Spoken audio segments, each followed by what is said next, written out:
A través de un estudio médico, un grupo de especialistas intenta explicar el padecimiento al que fue sometido Jesucristo antes de morir en el madero. Castigo deshonroso que asignaban los romanos a los peores criminales y que Jesús aceptó como expiación para todos nosotros. Con 33 años de edad, Jesús sufrió el castigo más cruel y abominable, ocasionándole una muerte lenta y extremadamente dolorosa, padeciendo al menos unas 18 horas. De acuerdo con el estudio, cuando Jesús suda sangre en el huerto de Getsemaní, descrito en el libro de Lucas 22:44, experimentó un suceso llamado hematidrosis, que normalmente se produce cuando hay un gran sufrimiento psicológico. En algunos casos, la ansiedad severa provoca la secreción de químicos que rompen los vasos capilares en las glándulas sudoríficas, emanando mezclas entre sudor y sangre. La madrugada en la que Jesús fue arrestado, ya debilitado por lo que le habría sucedido en el huerto, fue llevado ante Sanedrín y Caifás, el sumo sacerdote. Fue golpeado por los soldados, quienes le pusieron una venda en los ojos para burlarse de él, le escupían y le abofeteaban. Para este entonces, a raíz de los golpes, ya su rostro empezaba a hacerse irreconocible debido a la hinchazón. Los azotes que Cristo recibió de los romanos eran a causa de otro término terriblemente brutal. El látigo que utilizaban los soldados estaba compuesto por tiras de cuero trenzado con esferas de metal entretejidas. Cuando éste impactaba contra la carne, provocaba severos moretones y contusiones, mismas que se abrían con los demás golpes. No contentos con esto, el artefacto con el que se flageló a Jesucristo también tenía pedazos de hueso afilado, provocando además cortadas profundas mientras lo golpeaban. De acuerdo con estudios realizados por historiadores forenses, con frecuencia, quienes eran flagelados con este tipo de látigos llegan a tener exposición de la espina dorsal debido al desgarramiento de la espalda, pues los golpes iban desde los hombros, pasando por la espalda y las piernas, hasta llegar a los muslos, produciendo que la carne del individuo cuelgue en forma de tiras.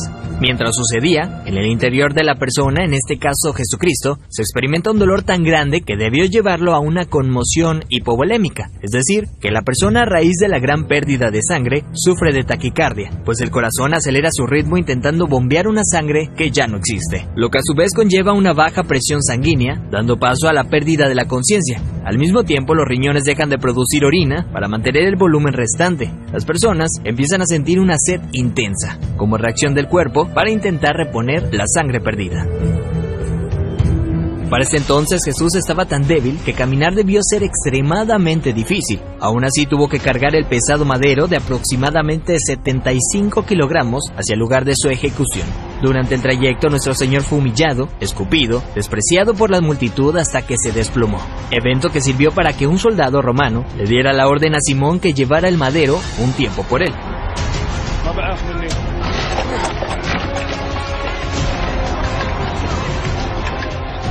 Luego de ello, Jesús dice tener sed, y le dan un trago de vinagre.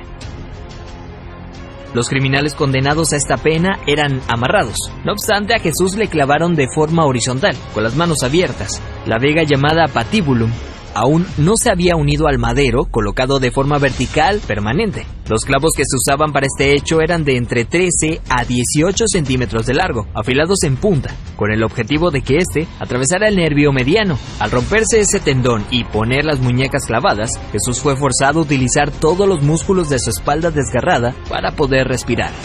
Ya colgado, casi sin poder respirar, al clavarle los pies en el madero, triturando los nervios de los pies, debió haber sufrido dislocación de los hombros, situación que se confirma en el Salmo 22:14, cuando dice: «Dislocados están todos mis huesos». Lo siguiente es una muerte lenta por asfixia. Conforme se iba disminuyendo la frecuencia respiratoria de Jesús, entra en lo que se llama acidosis respiratoria. Dicho en otras palabras, es cuando el dióxido de carbono de la sangre se disuelve con el ácido carbónico, lo cual produce un aumento notable en la acidez de la sangre, lo que lleva a que el pulso sea irregular. De hecho, al sentir su corazón latir de forma errática, hubiera sido un indicador claro para Jesucristo que estaba a punto de morir. Y es entonces cuando probablemente pudo haber pronunciado aquella frase: «Padre, en tus manos encomiendo mi espíritu», para después morir de un paro cardíaco.